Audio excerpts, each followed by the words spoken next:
পশ্চিমবঙ্গ আদালত কর্মচারী সমিতি মঞ্চে উপবিষ্ট মূল নেতৃত্ববৃন্দ এবং এই সভাকক্ষে উপস্থিত সারা রাজ্য জুড়ে বর্তমান আমাদের সংগ্রামী সহকর্মীদের,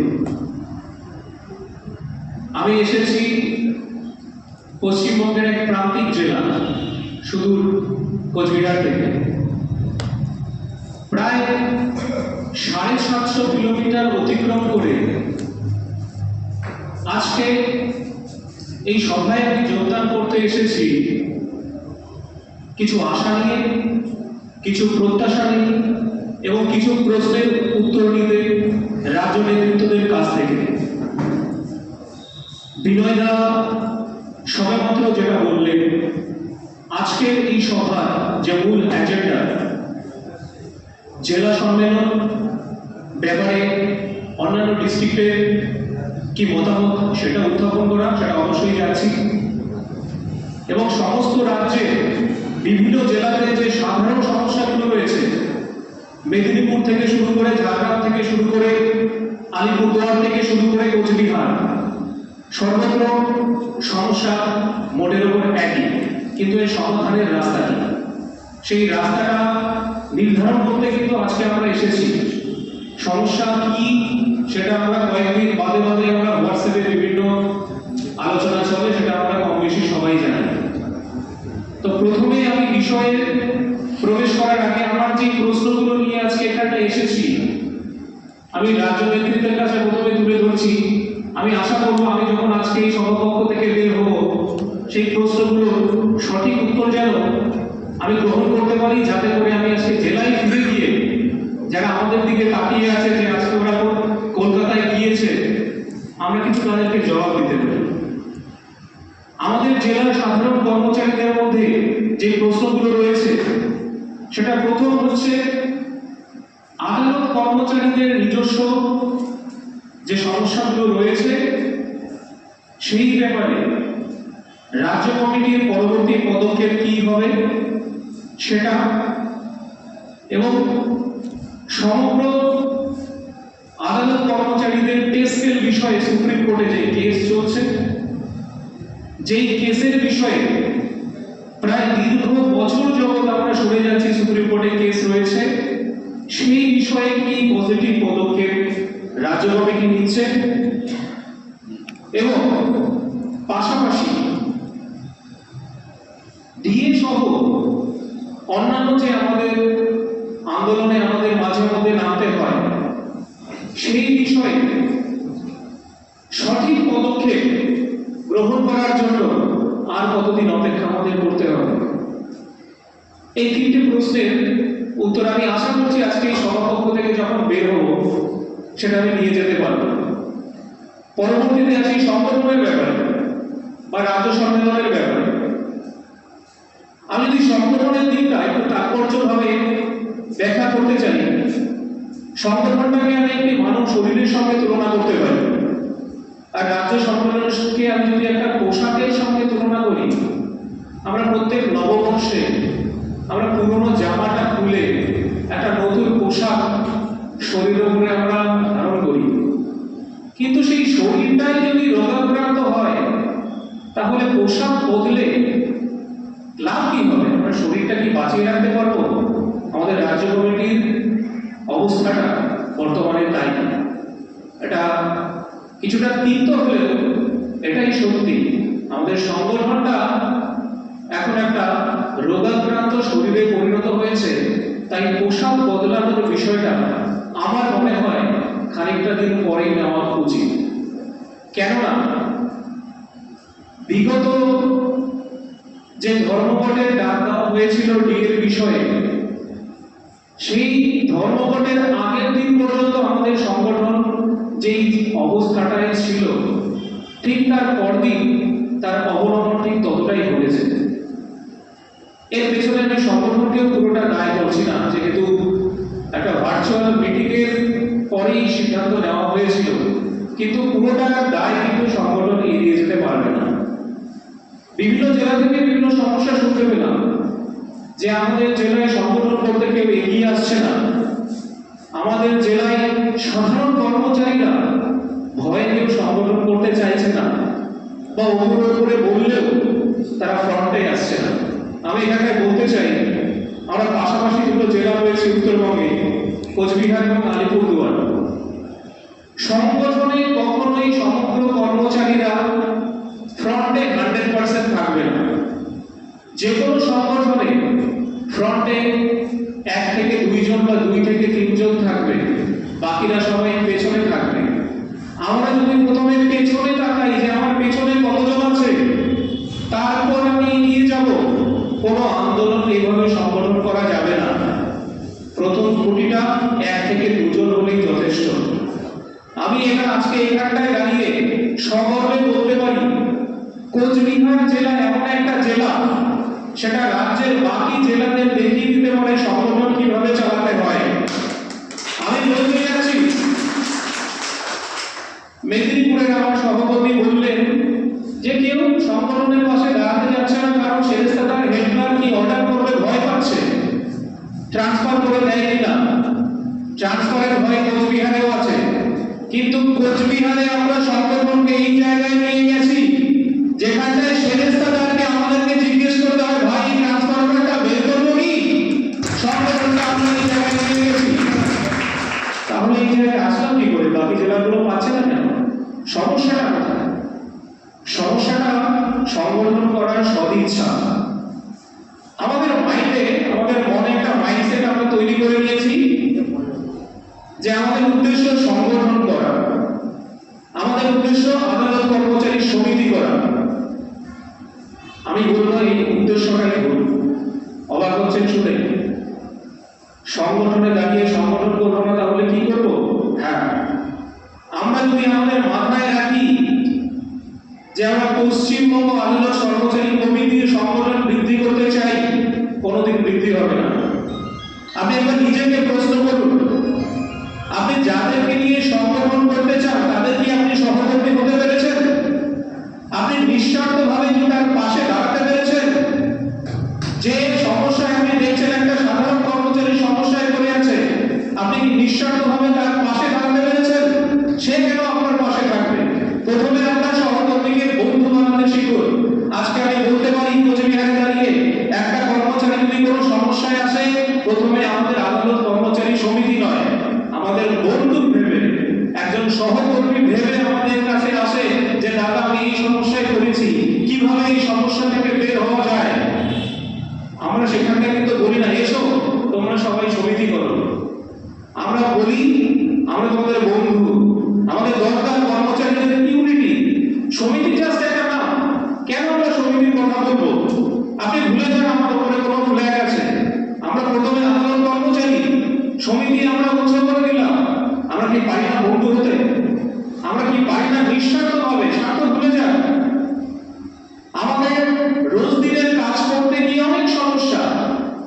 আমি বলতে পারি অনেক জেলাতে হেলথ স্কিম, অনেকে ভয় পায় যে হেলথ স্কিমের রিম্বার্সমেন্ট কি করে করবো। আমি নিজের জেলার উদাহরণ দিচ্ছি। আমি অ্যাকাউন্টসে যখন ছিলাম না, আমি 2022 সালে অ্যাকাউন্টসে এসেছি।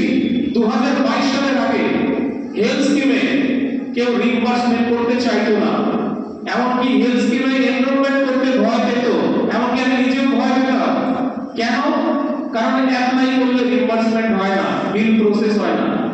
আমি অ্যাকাউন্টসে আসার পরে সেই বিষয়টা ঢুকলাম, এতে কি স্বাভাবিক আছে, কি ফিজিক্সের লজিক আছে যে কেউ বুঝতে পারছে না।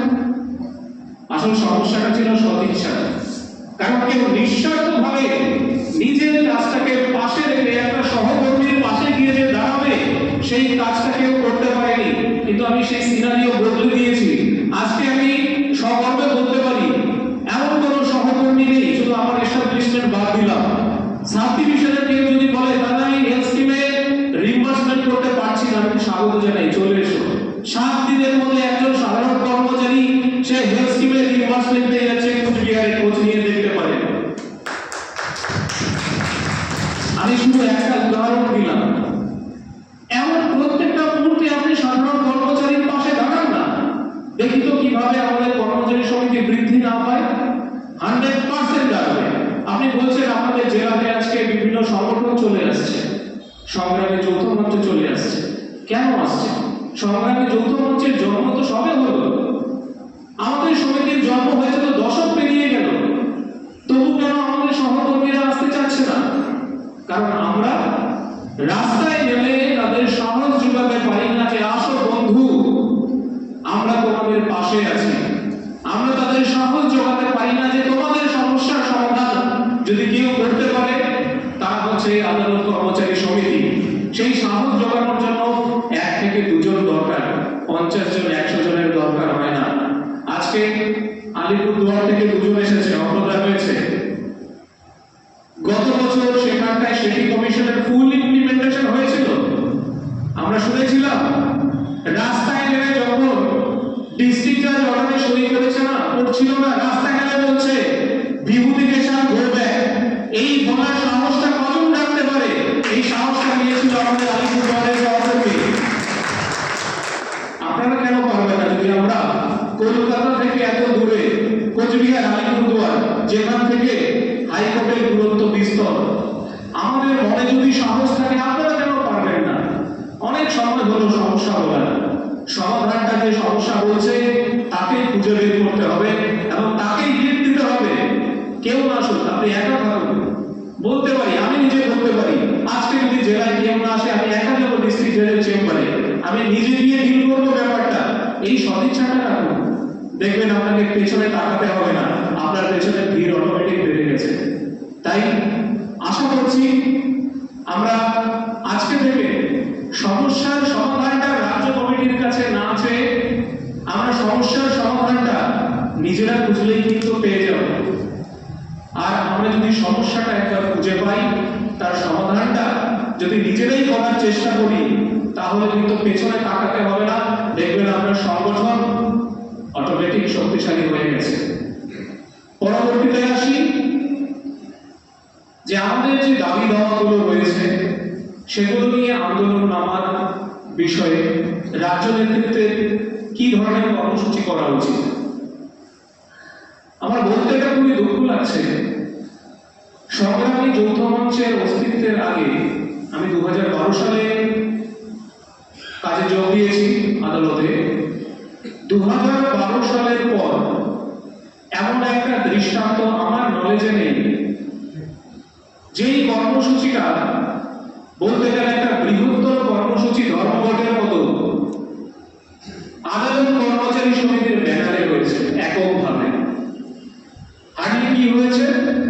1:30টার সময় স্লোগান সাউন্ডিং কিংবা পকেটে একটা কালো ব্যাচ পরে জাস্ট বিক্ষোভ দেখানো। ধর্মঘট কবে হলো? ডিএ ধর্মঘটের প্রথম সূত্রপাত হলো যখন সংগ্রামী যৌথ মঞ্চে থেকে নেমে আমাদেরকে সাহস জোগালো। আমরা কেবলমাত্র তখনই কিন্তু ধর্মঘট করার সাহস পেলাম। এটা কি একটা সংগঠনের জন্য কাম্য? আমি জেলা সংগঠনের কথা বলে দিলাম। জেলা সংগঠন যেমন নিজের দুর্বলতা খুঁজে বের করবে, রাজ্য সংগঠনের নেতৃত্বের ক্ষেত্রেও বিষয়টা কিন্তু একই। রাজ্য নেতৃত্বকেও কিন্তু কিছুটা স্ট্রিক্ট হতে হবে, মনে কিছুটা সাহস রাখতে হবে এবং কঠোরভাবে সামনে এগিয়ে যেতে হবে। আজকে এই ঢাকায় যে সভা হচ্ছে, প্রথমে যখন বলা হলো যে এরকম হাওড়াতে একটা মিটিং আছে, যেতে বলেছে, আমাদের কারোর কোনো সদিচ্ছা ছিল না, কিন্তু পরবর্তীতে যখন জোর দেওয়া হলো না তোমাদের আসতেই হবে, আমরা কিন্তু এলাম। এই যে জোরটা, এই জোরটা কেন থাকবে না প্রত্যেকটা আন্দোলনে? আমরা কেন এককভাবে ধর্মঘটে সামিল হতে পারবো না? কেন আমাদের তাকিয়ে থাকতে হবে সংগ্রামী যৌথ মঞ্চের দিকে? কেন আমরা অন্য সংগঠনের দৃষ্টান্ত স্থাপন করবো না যে আপনারা দেখুন যে আমরা সংখ্যা কম হলেও কিভাবে আমরা আন্দোলন করতে পারি? এই দৃষ্টান্ত আমরা কেন স্থাপন করতে পারবো না? হোয়াটসঅ্যাপে বিভিন্ন সময় যখনই আন্দোলন নিয়ে বিভিন্ন কর্মসূচির আলোচনা চলে, তখন অনেকের মধ্যেই প্রশ্ন আসে, এটা রুলসে এটা কি আমরা করতে পারবো? যদি কিছু হয়ে যায় তাহলে আমরা আমাদের অফিসাররা আমাদের বিরুদ্ধে যদি কোনো পদক্ষেপ নেয়, সার্ভিস রুলে কি এটা আছে? নানা প্রশ্ন, নানা সন্দেহ। আচ্ছা, আপনি নিজেকে প্রশ্ন করুন তো, যখন আপনি 5:30টার পর অফিসে বসে 8টা 9টা পর্যন্ত কাজ করেন, সেটা কোন সার্ভিস রুলে, সেটা কোন সিআরওতে লেখা আছে? অফিসাররাই যখন সিআরও মানছেন না, আপনি কোথাকার কে? আপনি সবকিছু আইন মেনে করবেন? সংগ্রাম করার সময় আপনার সংগ্রাম করার জন্য আপনার একটা রুলের কেন দরকার? আজ পর্যন্ত এমন কোনো দৃষ্টান্ত কি আছে যে আন্দোলন করলে তার উপর শাস্তির ধারা নেমে এসেছে? বড়জন কি করতে পারে? বেতন কাটতে পারবে, আপনাকে চাকরি থেকে কেউ বরখাস্ত করতে পারবে না। এই ভয়টা কেন থাকবে? এই ভয়টা কখনোই থাকা উচিত না। সব কিছু কখনো গ্রামার মেনে হয় না, মাঝে মাঝে কিছু গ্রামারের বাইরেও কাজ করতে হয়। আর এটা আমাদের মনে ঢুকিয়ে দিতে হবে, মন থেকে ভয়টা দূর করতে হবে। আর সৌমেনদা কিছুক্ষণ আগে বলছিল যে আমরা যখনই কোনো আন্দোলনে ডাকলে ঘাটি 2 থেকে 4টা জেলা অ্যাক্টিভলি পার্টিসিপেট করার জন্য এগিয়ে আসে, বাকিরা আসে না। হয়তো তারা সেই পরিস্থিতিতে নেই। আমি বলবো আপনি এগিয়ে চলুন না। প্রথমে 3 থেকে 4টা জেলায় থাকবে, তবুও এগিয়ে চলুন। যদিও এটা সম্পূর্ণ অরাজনৈতিক সংগঠন, আমি এখানটায় একটি রাজনৈতিক দলের কথা বলতে চাচ্ছি, কারণ সবার কাছ থেকে কিছু না কিছু শেখার আছে। এসইউসিআই বলে একটা পার্টি আছে, তাদের মনে হয় না কোনো এমপি আছে, কোনো এমএলএ নেই, কিন্তু তারা কি করে? জনসাধারণের যে সমস্যা সেগুলো নিয়ে তারা রাস্তায় নেমে পড়ছে, মার খাচ্ছে। তাদের কোনো কিন্তু স্বার্থ নেই, তারা জানে তাদের সংগঠন দুর্বল। আমি পুরোপুরি অরাজনৈতিক ভাবে বলছি, এটা শেখার জন্য যে মাঠে নামার জন্য সংগঠন কি রয়েছে সেটা দেখবেন না, আপনি এগিয়ে যান। আপনার পেছনে যদি 2টো জেলাও থাকে, তবু আপনি মাঠে নামুন। একবার মাঠে নামুন, আস্তে আস্তে 2টো থেকে 3টে হবে, 3টে থেকে 4টা, 4টে থেকে 21টা হতে দেরি লাগবে না। কিন্তু আপনাকে সাহস নিয়ে সামনে এগিয়ে যেতে হবে। আপনি চলুন সামনে, আমরা আপনার পেছনে থাকবো। তাই আর ভয় নয়, আর লুকিয়ে থাকার দিন শেষ। আমাদেরকে পথে নামতে হবে।